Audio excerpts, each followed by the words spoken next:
Hey, what's up guys? This is Justin Ruland, and I'm backing out with a new video. And tonight, I want to talk about the latest accessibility improvements in Android O. Now, most of you probably know already, Android O has been out as a developer preview for about 2 months now, and is now in beta. It is now in beta stages. With developer preview 2. Google I/O just wrapped up on Tuesday. Sorry, not wrapped up on Tuesday. What am I talking about? Google I/O wrapped up today, began on Wednesday, and it wrapped up today. And they pretty much showcased,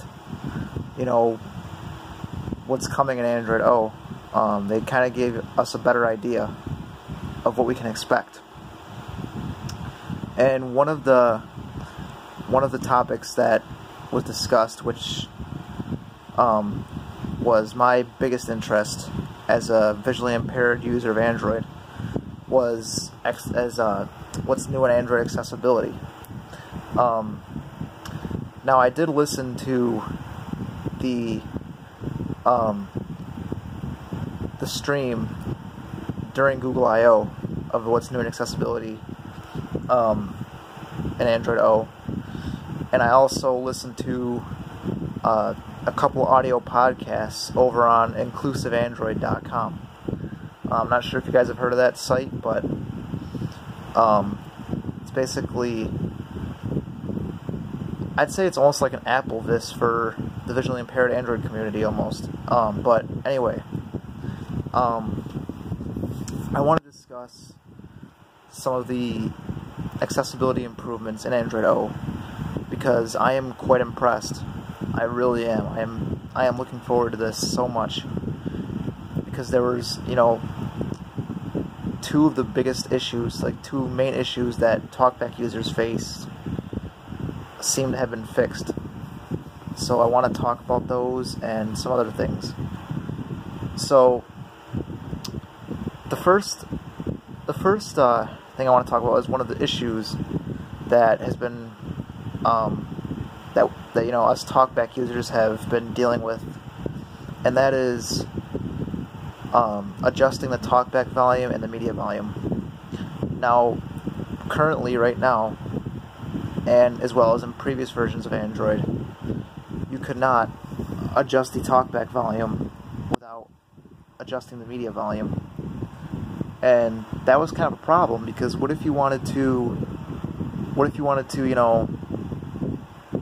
listen to a song or a video, and you wanted to have TalkBack turned down, or you wanted to have the video turned down, and or whatever you're listening to turned down, and use TalkBack. Well, that wasn't really possible, because you had to, because the TalkBack volume was, still is now, currently, unless you're running the Android O developer preview, but the TalkBack volume is part of the media volume as well. So if you turn down the TalkBack volume, you are turning down the media volume, and that sometimes can be an annoyance. But luckily in Android O, that has been fixed.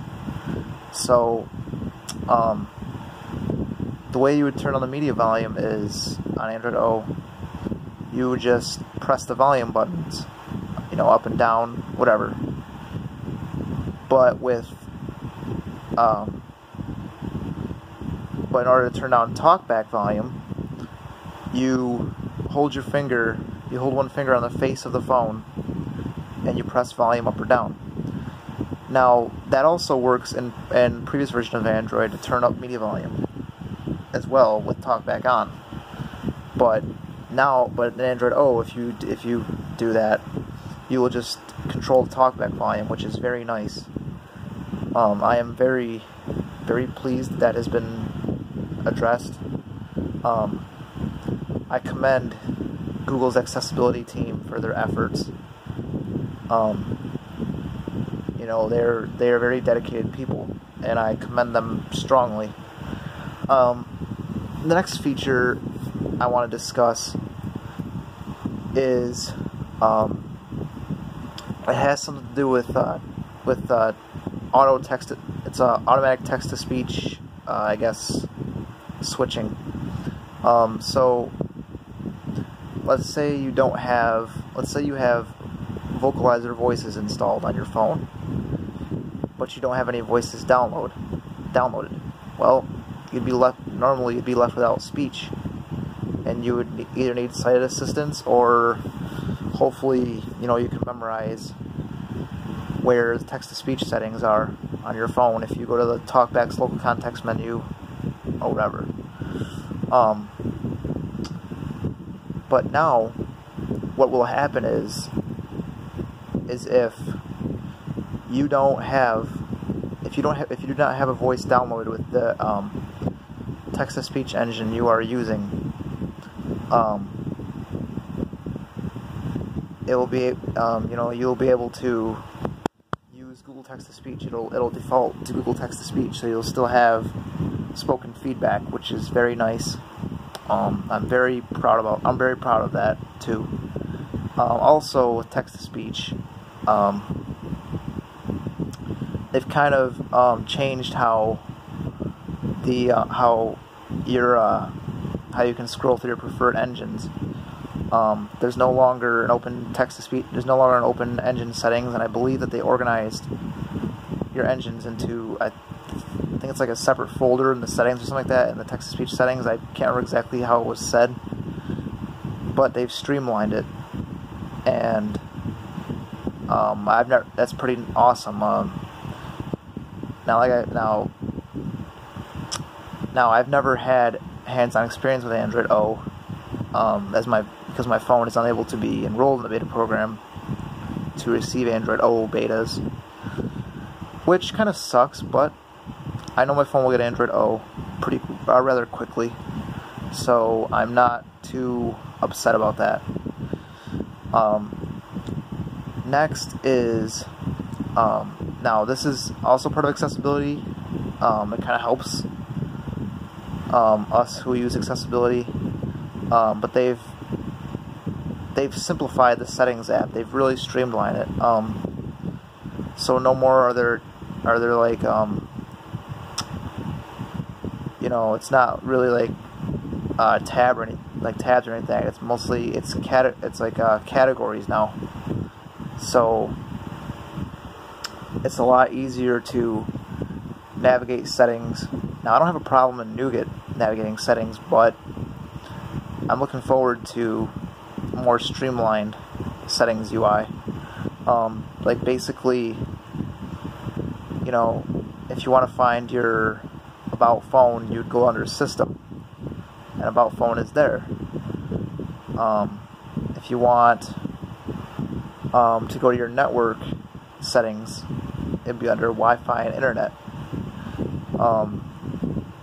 So it's pretty awesome, and they remove the little slide out bar in the settings app, which is in Nougat. They remove that, and I'm not worried about that. I never use it. I know it's there.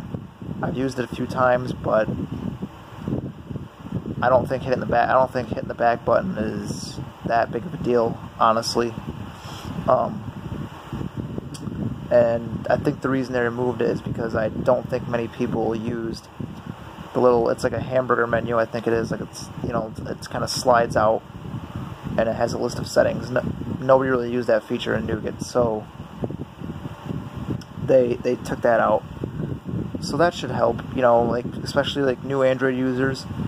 It should be less confusing for them to navigate through their settings. Excuse me.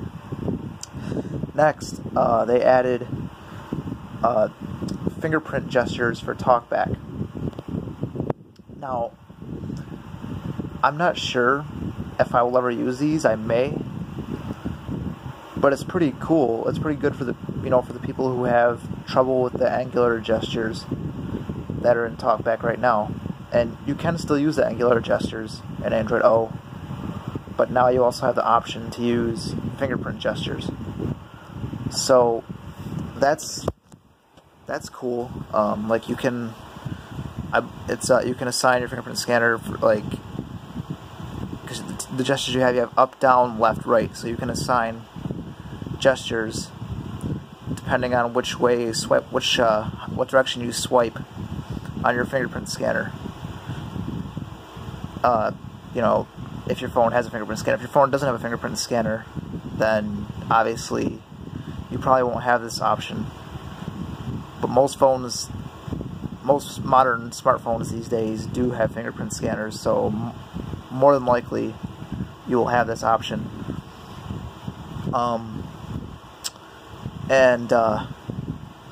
The biggest thing for me and a lot of people, and I am so happy about this, the accessibility shortcut has been changed.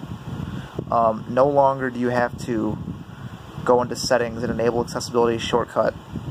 Now you can turn it off if you would like to, but you don't have to because it'll be on by default. Now how this works is essentially from any screen, or even in the setup wizard, but from any screen you can hold down volume up and down, and it will turn on any accessibility service that you assign it to. And by default it's TalkBack. Now this is similar to what you get on a Samsung phone, where you can triple click home, and I used to have this option. However, the difference is, you know, with a Samsung phone it wasn't enabled by default. You had to enable it. So you would still need, if your phone was already set up, you would need, if somebody you know set your phone up for you, you would need sighted assistance to turn on TalkBack. But that's no longer the case, because you can just hold volume up and down, turn on TalkBack or any accessibility service that you have on your phone that you use. So overall, I believe that Android O is heading in absolutely the right direction as far as accessibility goes. I am very impressed. Again, it is very exciting, and I cannot wait to run Android O on my phone, to be able to take advantage of these features. I feel like, you know, and this is a fact, Android has come a long way, very long way in regards to accessibility. It's came a long way since Ice Cream Sandwich and Jelly Bean and Kit Kat. So I believe that eventually, now I hate to compare right now iOS and Android, which I did that in a previous, well, I didn't really compare in a previous video, but I kind of discussed about the iOS and Android war, but that's a different topic. But I feel like maybe in the future, as you know, new versions get released, the Android is gonna be right there with iOS, and I feel like right now it's almost neck and neck with Android O about coming out this summer, or trying to develop a preview right now. I really do. I feel that you know, I feel like this is gonna really propel Android forward as far as the blind community goes, blind and visually impaired community. Again, this is exciting news. I'm very happy that this is happening with accessibility, and like I said, I cannot wait to see what, you know, to try these features out for myself. But I'd like to know what you guys think of accessibility. If you're looking forward, the accessibility of Android O, if you're looking forward to testing these features out, or if you're running the developer preview, you know, I'd like to know how you guys' experience are going. So, you know, you can leave a comment down in the comment section if you'd like to. And I hope you guys enjoyed this video. This is Justin Ruland, and I'm out. Peace.